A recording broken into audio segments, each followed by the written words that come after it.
Si je reviens sur notre délibération, d'abord remercier le service de la transition énergétique et écologique de la ville de Rennes pour l'ensemble du travail qui a été engagé. Alors, vous l'avez redit, certains, c'est vrai que le groupe d'experts intergouvernemental sur l'évolution du climat, qui a publié donc le 28 février le deuxième volet de son 6e rapport d'évaluation, celui-ci aborde les effets du changement climatique sur le bien-être de l'humanité et sur la santé de la planète, mais aussi sur les moyens de s'y adapter avec pour message essentiel, je le cite, « Si l'on veut éviter de perdre toujours plus de vies humaines, de biodiversité et d'infrastructures, la prise accélérée de mesures ambitieuses est requise pour s'adapter au changement climatique tout en réduisant rapidement et fortement les émissions de gaz à effet de serre. L'ampleur des défis pourrait conduire à la stupéfaction, à la sidération, là où nous devons au contraire poursuivre nos efforts, nous mobiliser plus que jamais pour que notre ville, notre métropole engage pleinement ces transitions. C'est bien le sens du plan d'action en faveur de l'énergie durable et du climat volontaire, donc présenté ce soir au Conseil municipal. Un plan ambitieux qui inscrit dans les actions entreprises depuis plusieurs années. Un plan complémentaire des démarches engagées avec la métropole afin de pouvoir déposer une demande conjointe de labellisation climat-air-énergie dans le cadre du programme Territoire engagé pour la transition écologique, ex-Citergie, porté par l'ADEME. Cette candidature repose à la fois sur un état des lieux et des actions engagées par la ville et sur le plan d'action pour les prochaines années 2022-2024, qui est pour la ville ce qu'on peut appeler le PAEDC révisé. Celui-ci réaffirme les ambitions du PCAET de la métropole avec un objectif d'une baisse de 40% d'émissions de gaz à effet de serre d'ici 2030. Ce nouveau plan d'action articule celle-ci en complémentarité avec celle de la métropole et les autres acteurs du territoire dans le cadre des compétences de la ville. Donc tout ce qui serait autour des transports, de la mobilité, on est bien sur les compétences de la métropole. Tout ce qui est autour de l'habitat, on était compétences de la métropole. Tout ce qui est autour de l'économique, on est aussi sur des compétences de la métropole. Et je ne parle pas de l'assainissement, etc., etc. Et donc, l'ensemble de ces compétences seront traitées dans le cadre du PCAET qui, lui, passera en conseil métropolitain, comme je le disais tout à l'heure, en fin de mois. Depuis 2010 et son plan climat-énergie récompensé par une première labellisation Citergie, la ville a structuré sa politique sur les sujets climat-énergie et adopté en 2017 son premier plan d'action pour l'énergie durable et le climat, PAEDC, signe d'une politique volontariste sur ce sujet majeur. Ce PAEDC 2017-2020 a déjà permis de nombreuses avancées visibles sur notre territoire. Mobilisation de tous les acteurs pour favoriser une prise de conscience collective. On a pu le voir au travers de ce qui a été présenté tout à l'heure lors du budget, par chacune des politiques publiques portées par la ville. Réduction des émissions de gaz à effet de serre du patrimoine municipal, notamment, on en a parlé, raccordement au réseau de chaleur. Mais prenons par exemple le raccordement du TNB, de l'école Liberté, de la direction des services informatiques ainsi que du pôle Saint-Hélier. Donc l'ensemble des travaux qui ont été réalisés l'année dernière sur le secteur de la rue Saint-Hélier, c'est aujourd'hui 435 tonnes de CO2 évitées.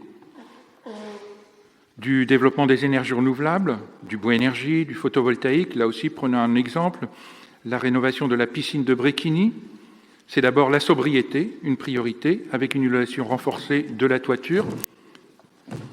Et ensuite, 2400 m² de panneaux photovoltaïques qui vont être accordés d'ici fin mai, avec une autoconsommation qui va couvrir 25% des besoins en électricité de la piscine. L'adaptation au changement climatique, on a parlé des cours d'école tout à l'heure, qui sont désimperméabilisés, végétalisés pour amener plus de biodiversité, plus d'îlots de fraîcheur. Mais il y a aussi la désimperméabilisation. Je prendrai comme exemple le quartier des Motets, où l'ensemble des rues ont été refaites pour permettre donc une infiltration de l'eau et permettre donc de rafraîchir aussi l'ensemble de ce territoire. En matière de sensibilisation, le grand défi aux énergies porté par l'ALEC, l'Agence locale de l'énergie et du climat, le soutien aux actions de proximité, la fête des possibles, les actions de quartier, les balades thermiques, ou bien, tout à l'heure nous le présentait notre collègue Gaël Rougier, aussi les actions envers des scolaires, puisque 107 écoles ont bénéficié d'actions d'animation autour de l'énergie, de l'eau et de la biodiversité.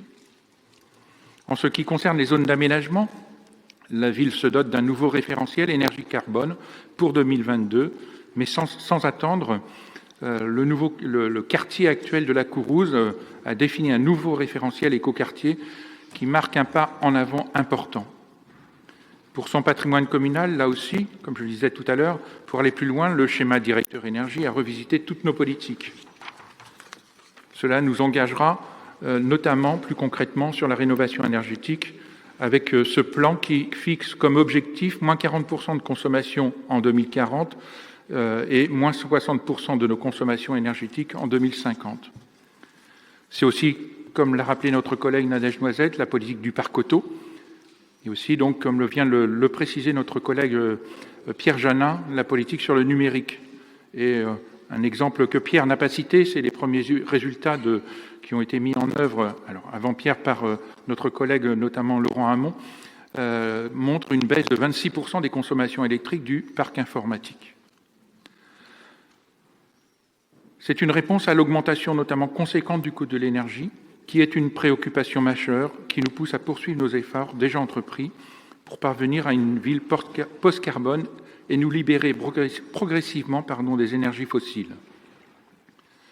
La mise en place de cette sobriété énergétique devra continuer d'être accompagnée par une sobriété foncière, car nous continuerons de répondre à la croissance démographique locale, aux besoins de logement et en emploi, tout en préservant notre ville archipel, composée à 80% de terres agricoles et naturelles. Sur la mobilité, nous le savons, il est nécessaire de limiter les déplacements automobiles, en poursuivant un aménagement qui ne s'étale pas, qui reconstruit la ville sur la ville, en complémentarité du développement des transports en commun, de la sécurisation des mobilités actives décarbonées, de l'apaisement des vitesses. Au-delà de ces investissements importants, nous mettons aussi en œuvre un volet sur la cohésion sociale en accompagnant les usagers dans la transition vers une mobilité beaucoup plus douce. Enfin, sur l'alimentation, donc dossier porté par notre collègue Ludovic Brossard, c'est un levier essentiel de la transition environnementale. La ville de Rennes s'est engagée dans un modèle de restauration collective municipale basé sur une production agroécologique locale, la prévention du gaspillage alimentaire et la réduction des gaz à effet de serre. La réussite de tous ces chantiers ne pourra se faire qu'avec une mobilisation de tous les Rennaises et les Rennais. Alors vous retrouverez dans la délibération les grands axes qui se déclinent, les 7 grands axes qui se déclinent 64 actions autour de 4 principes. Comme tous les territoires, Rennes sera exposée aux conséquences du dérèglement climatique, canicule, disparition de périodes de gel, sécheresse ou inondations, tempêtes, perturbation des sols et des équilibres biologiques. Cette évolution nous oblige à concevoir la ville autrement et c'est l'objectif que nous continuerons de porter à l'avenir en appliquant ce nouveau plan d'action énergie durable pour le climat.